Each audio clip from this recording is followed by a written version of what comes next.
Hey, what's going on, guys? G1X here, and today I thought we'd take a look at Star Wars 6-inch Black Lightning series Luke Skywalker in his Stormtrooper disguise. Now, from the same wave, we have Han Solo in his Stormtrooper disguise. You can notice that Han Solo is actually a little bit taller than Luke. We'll also grab a regular Stormtrooper, and you can see that he's probably about the same height as Han with his helmet on, or maybe just a little bit taller. So there indeed, Luke Skywalker is too short to be a Stormtrooper. But one of the cool things about this, I guess leave these guys in here, is I thought they were just going to use this body, not change it up whatsoever, and just reuse one of the Luke Skywalker heads and one of the Han heads, and that's kind of what they did. But if you notice, this is actually taller than this, and his knees are even bent more, so he would actually be even taller than he have him represented here. It's just for the case of balance and good. So that was a nice attention to detail. It's something that I really didn't expect, and I wasn't really going to complain about if it was the case. It's kind of a Hasbro move, and I kind of expected it, but good job on them. There's actually a little bit few other changes, but we'll get into that here in a bit. And also, if you noticed, they're pretty consistent as far as the heights go, because Luke, again, short. Then when you have the Han, he's obviously taller. So one thing to point out about this guy is they use the same head sculpt, so basically put this one on him.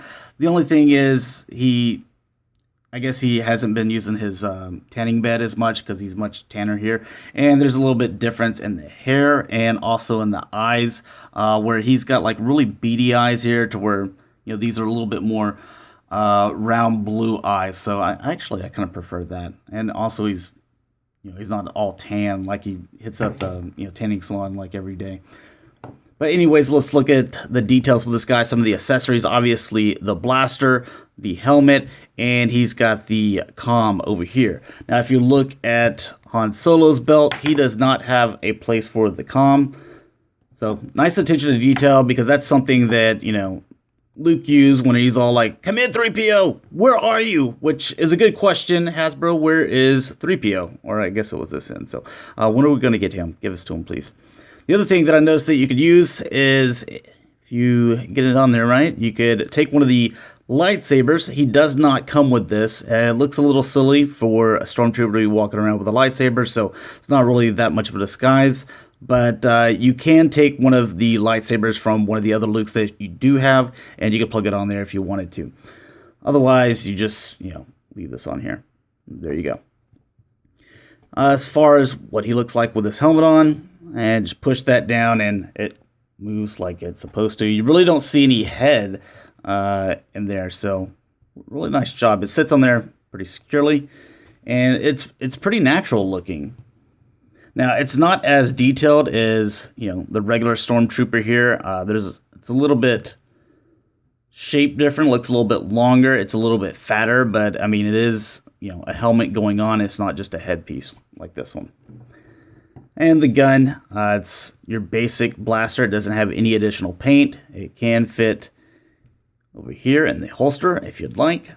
Just kind of getting a look at the back. Also on Han Solo's, I forgot what this is called back there. Some type of a detonator, I forget.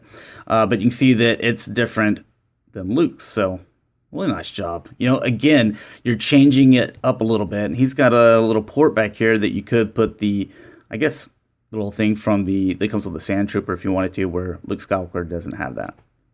All right. Take a look at the articulation. The head does go back and forth because there's a joint there. You can also rotate right here. The arms can't really go up any, but they do move around just like so. They do rotate here at the bicep. They bend, or you got double joint elbows right there. The wrist does rotate, and it does go up and down on this one. All the articulation is the same over here, and this wrist goes in and out. The waist, the ab crunch, it's all in here, so that's what you're going to get. Nothing down here. The legs, they're going to go forward, not really back very much because of this butt plate. They do rotate on the inside, or at the thighs there. You do get a double jointed knee, and also the foot goes back and forth and has that little rotation there as well. Someone mentioned this in another video.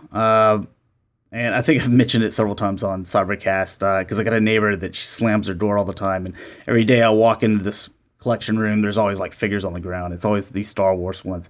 You got the pegs here. It would have been nice to, for these guys to come with a stand. I think that would have just kind of set it over the top, because sometimes they are, even with all the articulation, a little difficult to get them in the right stance. So there you go. But thanks a lot for watching, guys. Hopefully you enjoyed. Really cool figure. I think it's a nice attention to detail what they did as far as the height goes, adding the comm links, not making him just a carbon copy of what they gave us with Han, and then just throwing on a Luke head. So thanks a lot for watching, guys. Hopefully you enjoyed. I'll talk to you guys later. Peace.